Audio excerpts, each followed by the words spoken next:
The sun beats down on a modest ranch house, surrounded by rugged desert terrain. Cattle graze in the distance. Thomas Johnson, 65, weathered and kind-faced, mends a fence. His wife, Sarah Johnson, 58, Apache heritage evident in her features, hangs laundry nearby. Sarah Thomas, riders coming. Thomas squints at the horizon. 5 men on horseback approach, rough, armed cowboys led by Jake Brennan, 40s, cruel-eyed and imposing. Thomas calls out, "Can I help you, gentlemen?" Jake, dismounting, "This here's prime grazing land, old man. Time you moved on." Thomas, "This land's been ours for 20 years. We're not going anywhere." Jake, "Wrong answer." Jake signals his men. They surround Thomas. Sarah, stepping forward, "Please. We've done nothing to you." Jake, sneering, "Your husband's got Apache sympathies. Makes him a problem. And you're one of them savages." Jake punches Thomas hard. The old man stumbles backward. Sarah rushes to him. Thomas, "Sarah, stay back." But the cowboys hold her arms.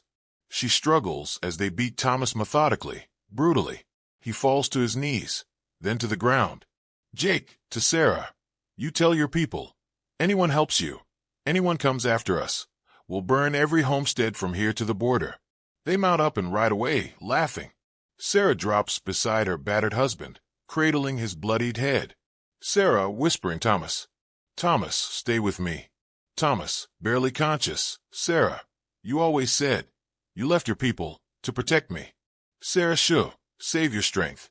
Thomas, maybe it's time they protected us." He loses consciousness. Sarah's expression hardens with resolve. A hidden village nestled in canyon walls. Sarah rides in on horseback, exhausted. Apache people emerge, women, children, warriors. An elderly woman, Grandmother Kohana, 70s, approaches. "Grandmother Kohana, little bird? Is it truly you?" Sarah, in Apache language, subtitled, "Grandmother. I need the council." Firelight flickers across the faces of Apache leaders. Chief Nantich, 50s, dignified and scarred, listens as Sarah speaks. Her brother, Kiia, 45, a respected warrior, sits beside him. Sarah, in Apache, "For 20 years, I lived in peace. I left our people to marry a good man, a man who showed me kindness when I was lost. Now these settlers beat him like a dog while I watched. They mock our blood. They threaten our people. Kiia, standing, "Sister, you know our ways. An insult to one is an insult to all. Blood calls for blood. Chief Nantich, the white man's army, watches us like hawks. Any move could bring soldiers down upon our people. Sarah, I don't ask for war, father. I ask for justice. Show them that Apache blood still runs strong. Show them we protect our own." An old warrior, Geronimo's cousin, stands. Old warrior, the little bird has honor. She left to spare us conflict. Now she returns in need. We ride. One by one, warriors stand in agreement. Chief Nantich, slowly standing, send word to the scattered camps. To Cochise's sons. To the mountain bands. Tell them, the Apache ride again.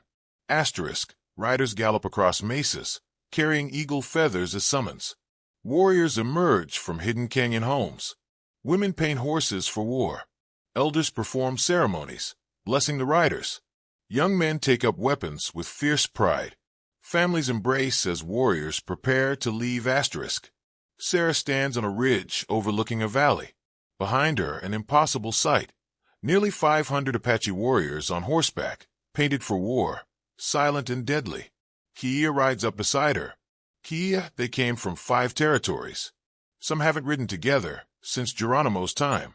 Sarah, they came for honor, for family, for the memory of what we were. Kiia, they came for you, sister. Now lead us to these men. Sarah turns her horse toward the setting sun. Jake Brennan and his cowboys lounge outside a large ranch house. Suddenly, one man drops his coffee cup. Cowboy number 1, "Boss, you better see this." Jake stands, walking to the edge of the porch. His face goes pale. Across the valley, cresting the hill like a thundercloud, 500 Apache warriors sit motionless on horseback. Sarah rides at the front, flanked by Kiia and Chief Nantich. Jake, stammering, That ain't possible. Cowboy number 2, what do we do?" Jake, get inside. Bar the doors. The cowboys scramble. Sarah raises her hand.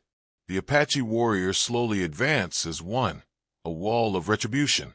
The massive force surrounds the ranch house completely. Sarah dismounts, walking alone toward the barricaded door. Sarah calling out Jake Brennan. You beat an old man for the crime of marrying an Apache woman. You thought we were broken, scattered, weak. Behind her, 500 warriors sit in perfect, terrifying silence. Sarah counted, you forgot. The Apache do not forgive. The Apache do not forget. And the Apache protect their own. A long pause. The door cracks open. Jake emerges, hands visible, trembling. Jake, what do you want? Kia, riding forward. In the old days, we would burn this place to ash. We would scatter your bones in the desert. Chief Nantage, riding up. But the little bird has lived in peace too long. She has taught herself mercy. Sarah, you will never touch my husband again. You will leave your ranch and ride south, beyond the border. You will tell everyone you meet that the Apache showed you mercy today.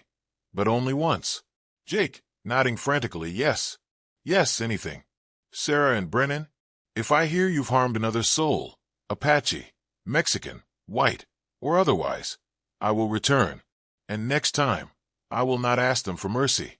Jake's men emerge, hands up. They mount horses hastily and ride away in terror. The warriors begin to disperse, returning to their hidden homes. Kia clasps Sarah's arm. Kia, you could come back. Stay with your people. Sarah, my people are here. And there with Thomas.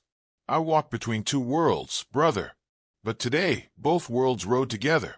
Grandmother Kohana, approaching. You brought the clans together, little bird. That has not happened in many years. Perhaps it will be remembered. Sarah, let it be remembered that we chose mercy when we could have chosen blood. That is the greater victory. Thomas sits on the porch, bandaged but recovering. He watches Sarah approach on horseback. She dismounts and sits beside him. Thomas the first heard stories in town. They say 500 Apache warriors descended on the Brennan place. Say they vanished like ghosts afterward. Say it was the most terrifying and beautiful thing anyone ever saw. Sarah, small smile. Stories have a way of growing with each telling. Thomas, taking her hand. Thank you, Sarah. Sarah, for what? Thomas, for showing me that love isn't about choosing one world over another. It's about having the courage to live in both. They sit in comfortable silence as the sun sets over their land. Jake Brennan and his men were never seen in Arizona territory again. Sarah and Thomas Johnson lived peacefully on their ranch for another 20 years.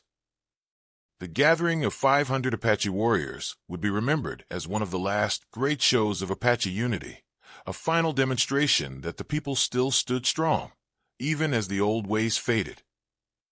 Sarah Johnson became known as the Bridge, a woman who walked between two worlds and proved that courage, love, and justice know no single path.